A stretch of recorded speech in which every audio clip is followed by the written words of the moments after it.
Tuesday morning, last day of June. There's the WJZ Outback. Our plants, thankfully, are still thriving in this weather here, and your plants may be under a lot of stress, especially your tomato plants, stuff like this here. Next couple of days as that searing sunshine comes on in here, make sure that you're watering early or late in the day after the sun set here. All right, let's take a look at the Inner Harbor. Gorgeous shot here before we say ahoy and goodbye to our ships here in the Inner Harbor. It was nice to have them while they were here. Pretty decor, and kind of just spruced up the city a little bit more here with that extra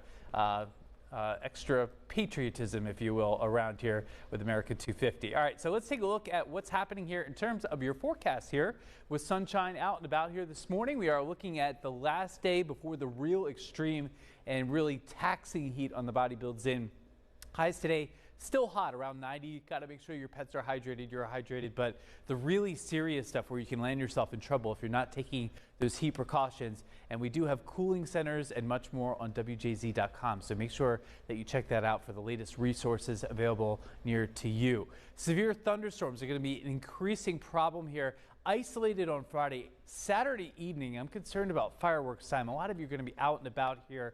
There will be some severe storms in the area with a lot of lightning and damaging winds, so we'll be looking out for that. Sunday and Monday, too, we could have issues with severe weather before we get rid of this pattern, thankfully so, here next week. So Thursday and Friday, we are under extreme heat watches. These will likely be upgraded to extreme heat warnings. The criteria for that is the feels like temperature 110 to 112, and it's not out of the question that some places along the Chesapeake Bay where there's a little bit more humidity could feel even higher than that. So here's a look at your heat index forecast here. 105 starting tomorrow. That would be enough to get us to code red in the city of Baltimore to open up those cooling centers, which I really highly advise the city to do in this kind of situation. 110 on Thursday, 111 on Friday. This is nothing to play with here, not your ordinary heat wave.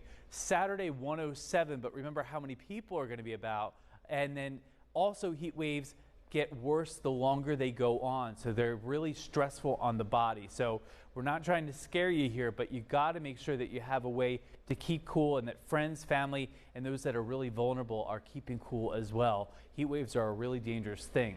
73 degrees in Middle River right now, 70 Rivera Beach, 72 in the Inner Harbor right now, 68 Catonsville, 68 in Cockeysville. Again, today is your just traditional Maryland heat with highs around 90 or 91. But this massive heat dome that will be impacting millions of people really starts to flex its muscle starting tomorrow. 82 is what it feels like at 9 a.m. this morning. By lunchtime, it feels like about 88 to 90 and about 90 to 95 here this afternoon with your feels like temperature. That's manageable. That's good beach or pool weather if you want to hit those here this afternoon. 92 in Highlandtown, we're on your corner there today. 92 in Hampton, 93 Windsor Hills, 92 Curtis Bay, 91 in Lauraville. Again, feels like around 95. Smidge hotter in Westminster, 94. 86 in Stevensville. Nice bay breeze going on here this afternoon. Let's hope this game goes a little bit better than last night's game for the O's here. 90 degrees, first pitch here. It's going to be a hot evening at the ballpark, so make sure that you're staying hydrated here for that 6:35 first pitch. 99 degrees here for tomorrow, 102 Thursday, 103 on Friday. We'll have more on the timeline for 4th of July if you're going to be out and about with the heat and severe weather in your First Alert Super 7-day forecast.